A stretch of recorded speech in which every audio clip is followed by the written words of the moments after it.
Assalamualaikum warahmatullahi wabarakatuh. Hi, back again with me Amalia, or you can call me Bona, with NPM 2021 12500 108 from R4B class with academic speaking subject for assignment 4. So here I want to convey definition and my experience when studying and teaching.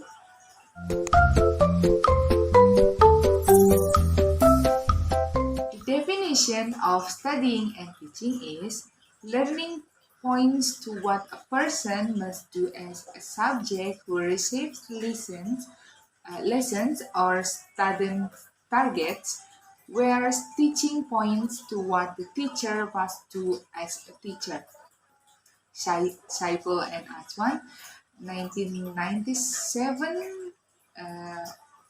1. That learning to teach is an activity that has educational value.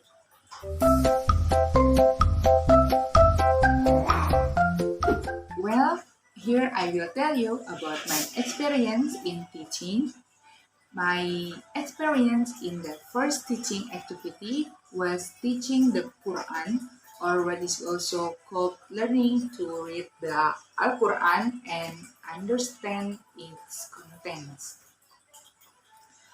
I teach the Quran near my house every day after Maghrib. I teach young children ranging from preschool to grade 6 elementary school. I teach how to read the Hijaiyah letters properly and correctly for children who are just learning to recognize the Hijaiyah letters. And for children who already know the Hijaiyah letters, I teach the laws of reciting the Quran. And the next lesson is memorizing the surah in the Quran together. And then at each of our meetings, the teachers do fairy tales or stories about the history of the messenger of Allah, so that they uh, know how the prophets struggle to spread the Islamic religion. And then I and other teachers once a month in each month of Ramadan, we make activities such as Tarhib Ramadan. At the event, usually I and other teachers teach children to start learning to fast in the Ramadan, even though they are only able to do half a day or not, at least I and other teacher have appealed and reminded them to fast. Apart from reminding them about fasting at the event, they were also given stories about the benefits of fasting during the months of Ramadan. And occasionally, other teachers and I play some games after they finish reading Iqra and the Quran, so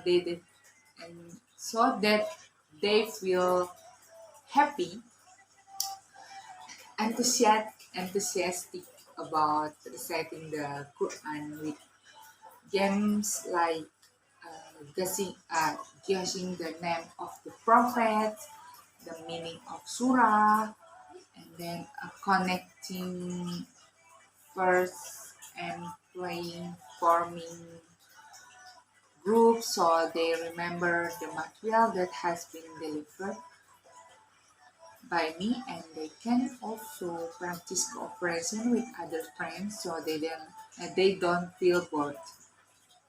And then this is my second teaching experience is that I teach archery extracurriculars in elementary schools. I teach extracurricular at two elementary schools in different locations. And then I'm not alone. I'm also accompanied by other coach. I teach grades 1 until 3 every Monday and Tuesday, and grades 4 until 6 every Thursday.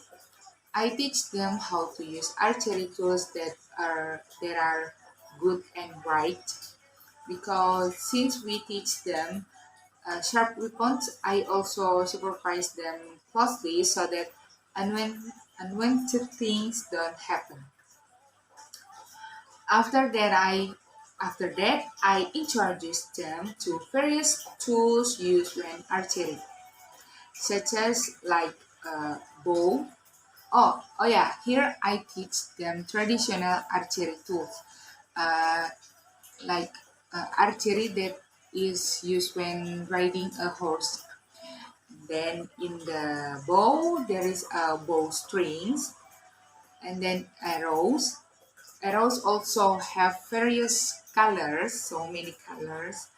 Then safeguards or protectors used, such as like thumb gloves and protectors fingers. We usually use a kinesio tape uh, for protect the finger. Okay, the next is a quiver, for a place to put arrows when you want to use them. In explaining the various types of archery equipment, this is the first time I have told elementary school children.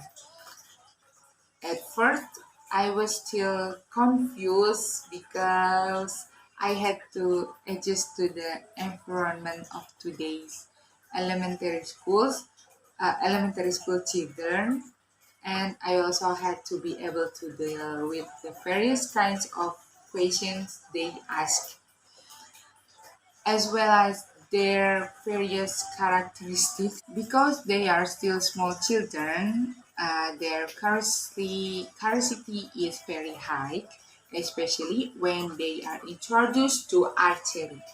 Because according to them, archery is cool, and they are also curious about the arrows used. Yes, they asked a lot of questions to me and the coach who guided me, but we were able to answer their questions one by one because I was guided by a coach who were already professional.